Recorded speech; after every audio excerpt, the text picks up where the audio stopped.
الرجيم بسم الله الرحمن الرحيم الحمد لله رب العالمين الرحمن الرحيم مالك يوم الدين إياك نعبد وإياك نستعين اهدنا الصراط المستقيم صراط الذين أنعمت عليهم غير المغضوب عليهم ولا الضالين آمين اللهم صل على سيدنا محمد الفاتح لما أغلق والخاتم لما سبق ناصر الحق بالحق والهادي إلى صراطك المستقيم وعلى آله حق قدره ومقداره العظيم السلام عليكم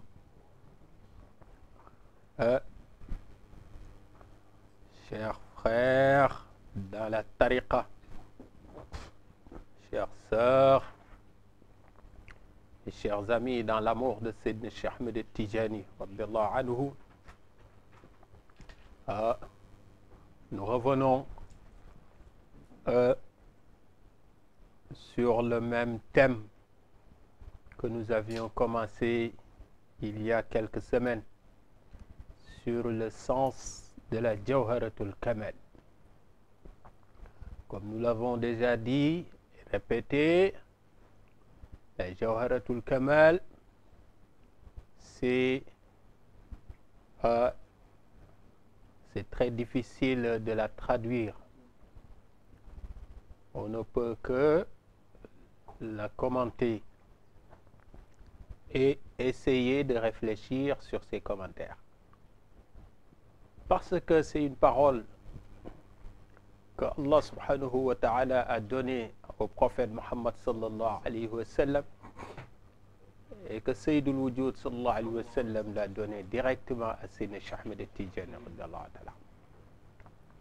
Avant Sayyidina Cheikh radiyallahu anhu, personne n'a jamais eu connaissance de la Jawharatul Kamal. Donc on avait parlé du début, depuis le début de, masha'Allah, de ces valeurs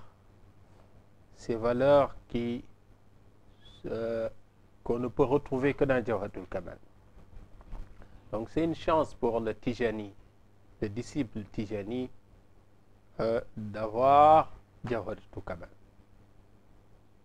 Notre intention, vous le savez certes, c'était de finir la Jawharatul Kamal devant le prophète Muhammad sallallahu alayhi wa sallam lors du pèlerinage qu'on avait voulu faire, mais Allah subhanahu wa ta'ala a décidé que ce pèlerinage n'aurait pas physiquement cette année, mais qu'on demande qu'il l'accepte sous d'autres formes qui ne sont pas physiques.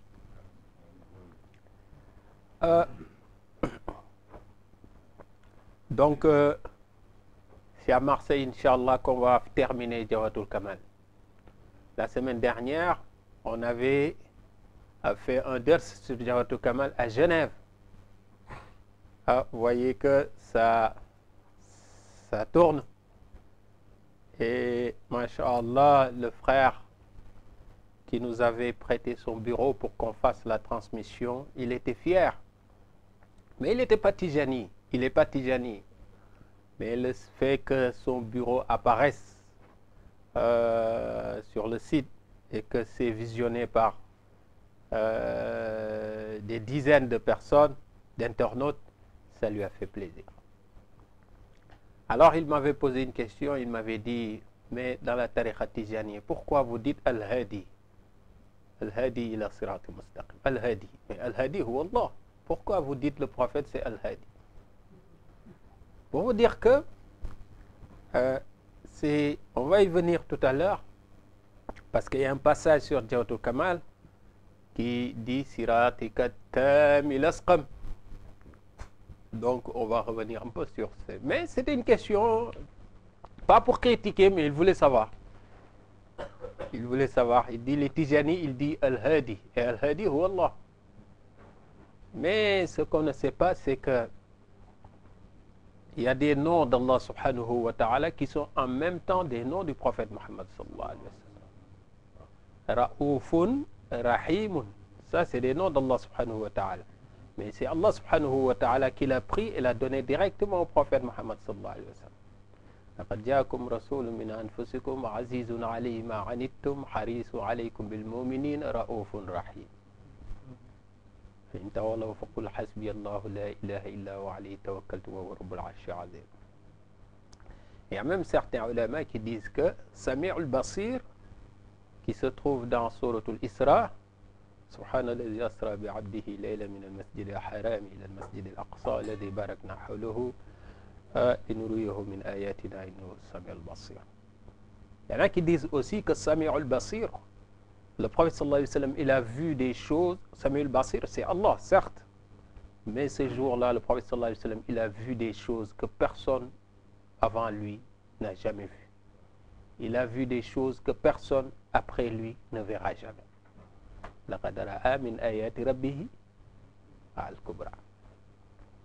Donc, Sami' aussi, il a entendu des choses que personne avant lui n'a entendu. Donc, Allah lui a parlé directement à un niveau de proximité.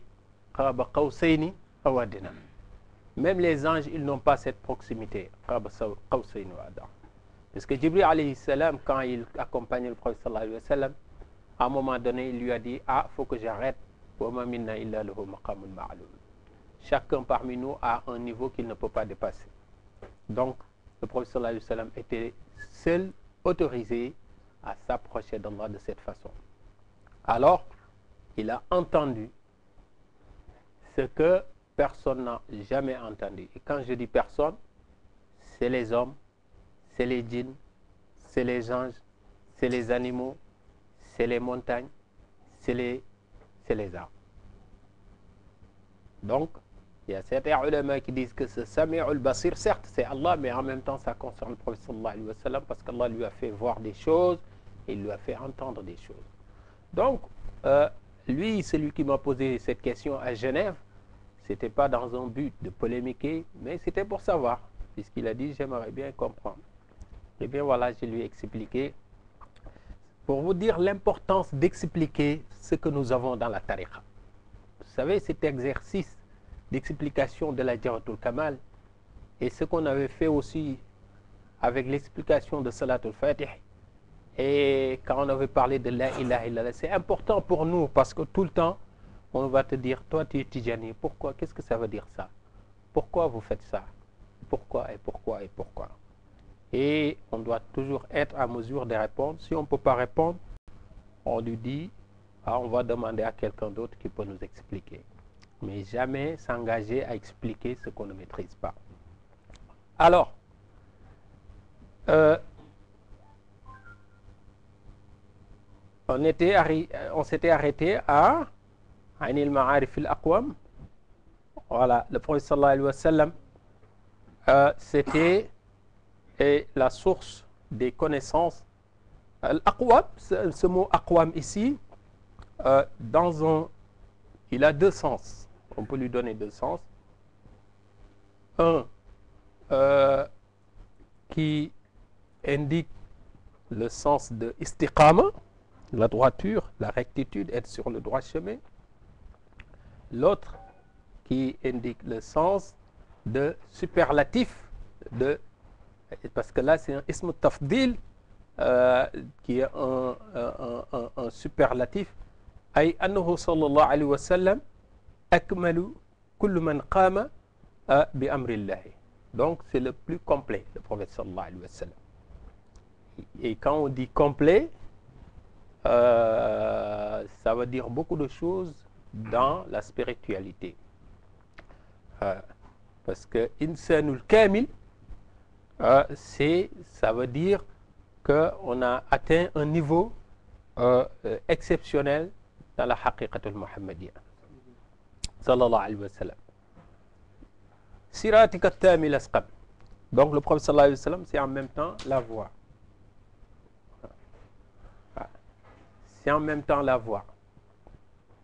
Cette voie qui est complète. Et parce que Asqam, on avait parlé de Asqam avec les polémiques aussi qui y avait dans ce terme Asqam, ce qui polémiquait.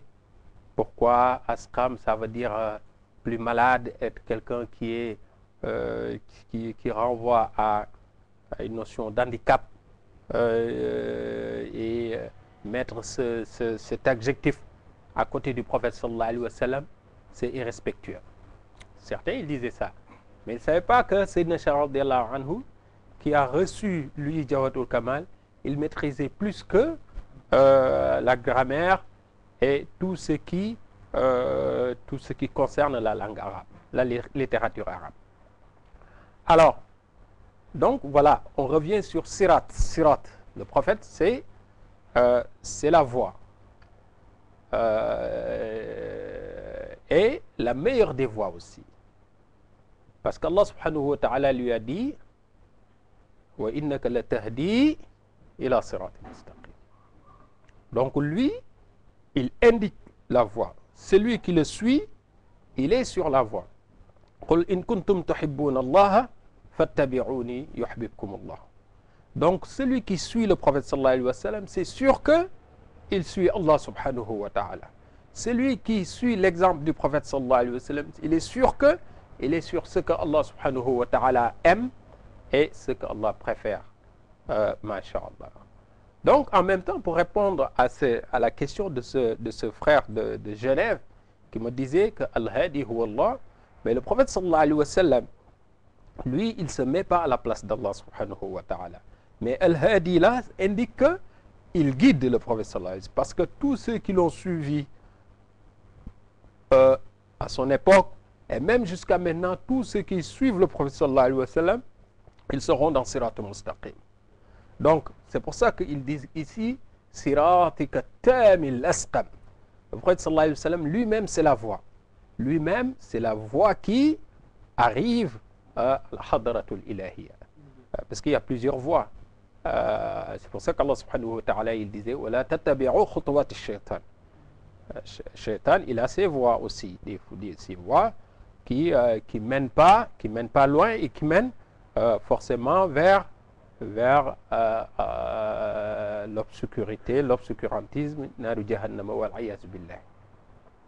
Alors, donc, sur cette polémique du mot asqam, on ne va pas y revenir. Mais juste pour vous dire que dans la tariqa, il y aura toujours des gens qui vont polémiquer, qui vont critiquer. C'est parce que ça aussi, ça accompagne la marche et le développement et l'expansion de la tariqa. Parce que déjà à l'époque de Sayyidina Cheikh radiyallahu ta'ala anhu, il y avait des ulama, des gens qui, masha'Allah, qui avaient de grands niveaux, qui le critiquaient. Mais ils ne pouvaient rien contre lui parce qu'il était plus savant qu'eux. À chaque fois qu'il l'attaquait, lui-même, il donnait des arguments qui les mettaient tous à terre. Mais n'empêche, il continuait. Il y a des noms qui ont été cités et qui se trouvent dans les livres de personnalités qui détestaient ou en tout cas qui faisaient beaucoup de mal à la tariqa. Mais la tariqa évolue avec ses critiques. La tariqa évolue avec ses polémiques parce que le plus important, c'est de savoir qu'on est dans le droit chemin. Alors, Siratika tamil asqam. Et on continue, on dit Allahumma salli wa sallim ala tal'atil haqqi bil haqqi. Tal'atil haqqi bil haqqi, c'est ce qu'on avait dit au début sur haqq bil haqq. Et c'est cette vérité aussi que l'on trouve dans Salatul Fatihi, parce que ce haqq, c'est le premier, c'est Allah subhanahu wa ta'ala, et l'autre, c'est l'enseignement d'Allah subhanahu wa ta'ala, et c'est le Coran. Et le Coran, c'est le prophète sallallahu alayhi wa sallam. Parce que quand on a demandé à Aïcha radhiyallahu anha, c'est quoi le comportement du prophète sallallahu alayhi wa sallam, elle avait dit Kana khuluquhu al-Qur'an. Son comportement, c'est le Coran. Le prophète, c'était comme un Coran qui marchait. Donc, c'est Allah le premier haqq, et le deuxième haqq, c'est le Coran. Et le Coran, c'est le comportement du prophète sallallahu alayhi wa sallam. Le prophète, il personnifiait en même temps le Coran. Et donc ça aussi, c'est quelque chose qui est très important. Quand tu récites Jawharatul Kamal, tu te mets en l'esprit que toi, tu es en contact direct avec le Coran. Tu es en contact direct avec l'enseignement d'Allah subhanahu wa ta'ala. Tu es en contact direct avec le prophète Muhammad sallallahu alayhi wa sallam. Et ça t'élève. En disant un mot, tu embrasses un enseignement qui a été révélé pendant 23 ans. Pendant les 23 ans de la révélation, tout ce qui a été dit, toi tu le vis alors que tu es assis avec ton chapelet, direction de la Mecque ou dans un cercle de wazifa, et tu dis Tal'atil haqqi bil haqqi. C'est pour ça que, tabarakallah, la wazifa, on ne peut pas savoir qu'est-ce qu'il y a comme merveille dans la wazifa. Sidi Hadj Malick radiyallahu anhu, il dit même que même si vous étiez malade, jusqu'à ne plus pouvoir marcher, ça vaudrait le coup de marcher à 4 pattes pour se rendre au cercle de la wazifa. Donc ce qu'il y a dans la wazifa, on ne peut pas l'imaginer. Alors, donc le prophète sallallahu alayhi wa sallam, c'est lui aussi Al-Kanzul A'zam. Al-Kanz.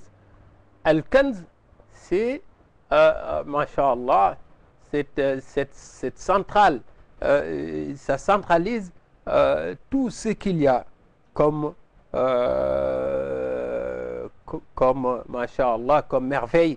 C'est comme s'il y avait un trésor ou une banque ou quelque chose comme ça, où il y a tout ce qu'on peut imaginer comme richesse dans un pays, dans un continent et dans le monde tout entier.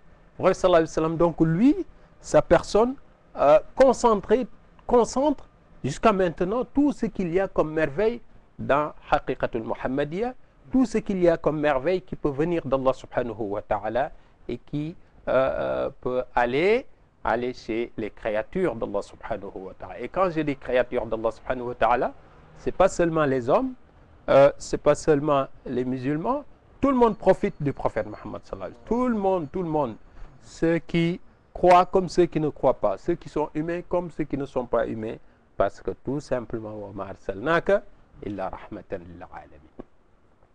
Donc ça aussi, vous savez, dans Jawharatul Kamal, un seul mot peut suffire, peut faire l'objet d'un thème. Un seul mot dans Jawharatul Kamal.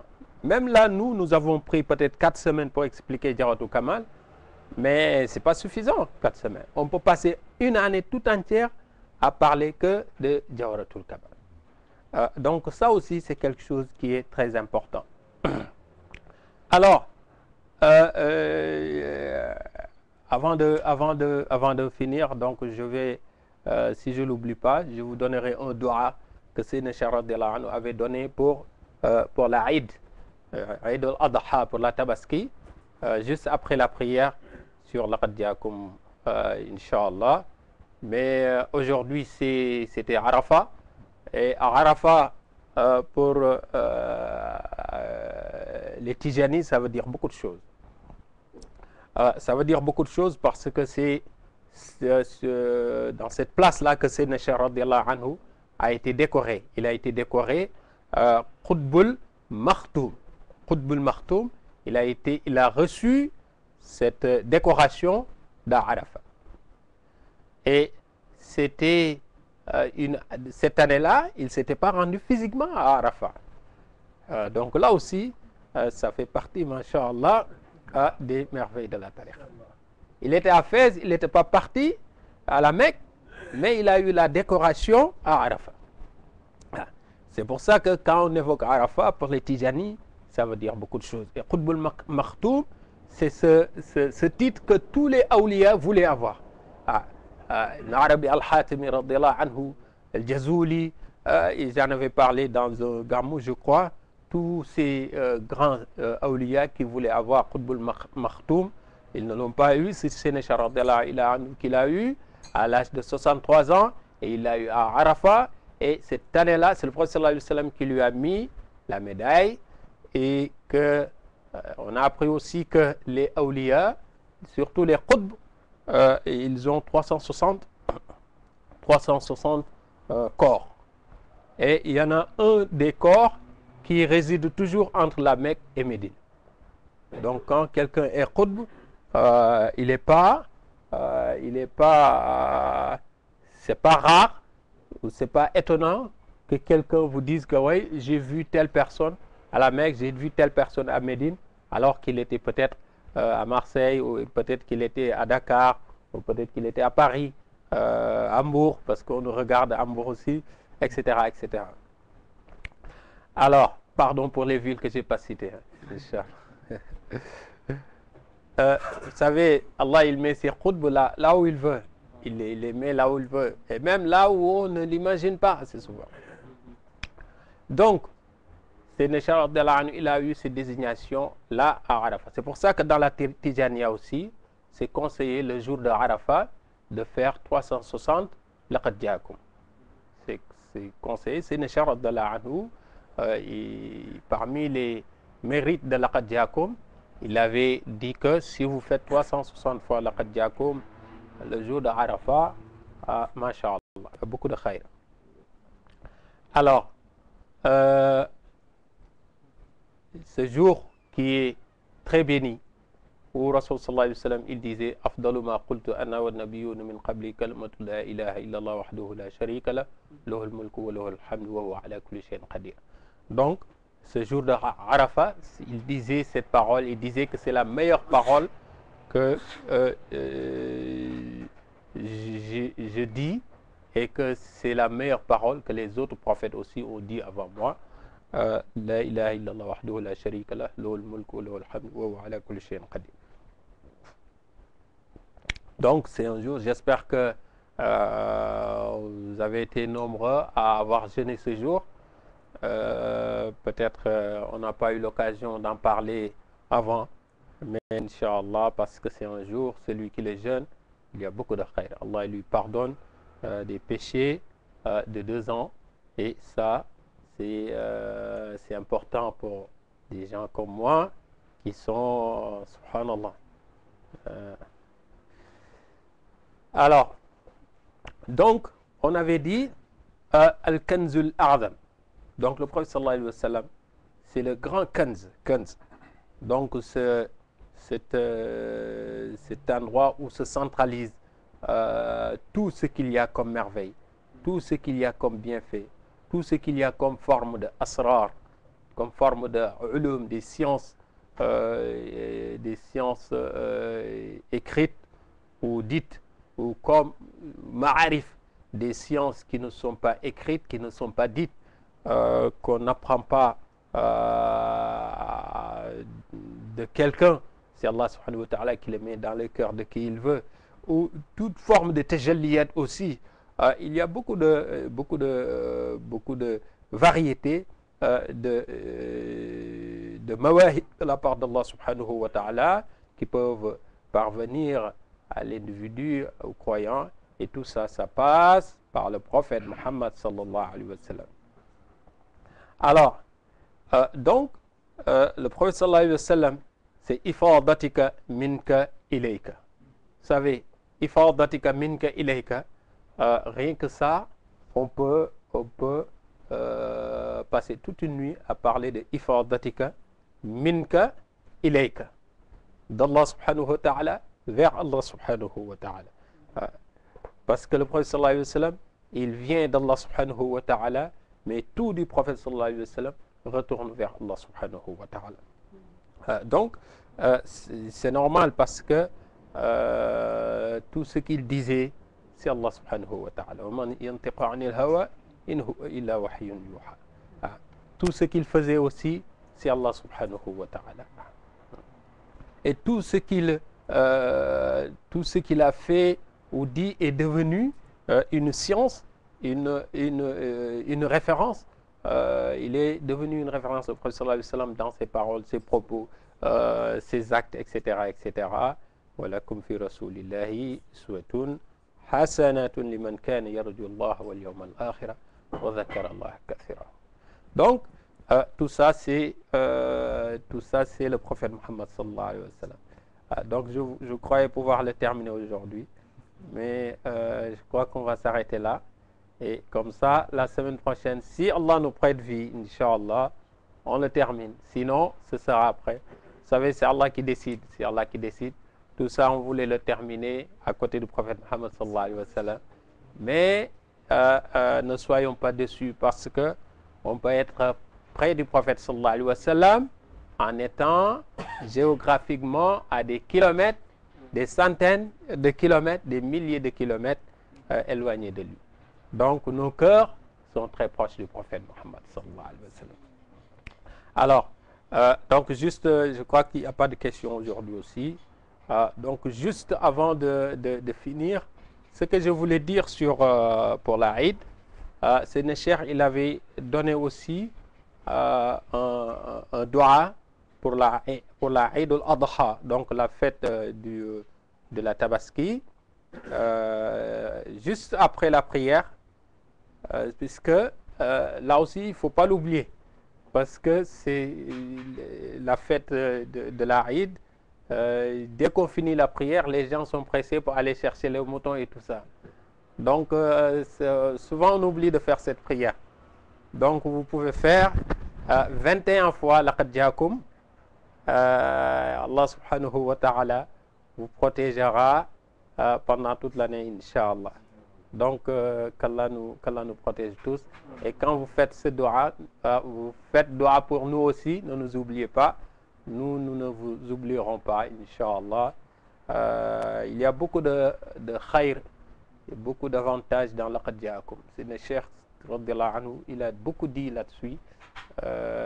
Plusieurs fois, je l'avais dit, sur les prières, après les prières, Dhuhr, Asr, Subh, Dhuhr, Asr, Maghrib, Al-Isha, et même après 8, tout ça, c'est bien de réciter laqad jaakum, parce qu'après chaque prière, ce qu'on récite, il y a un avantage particulier.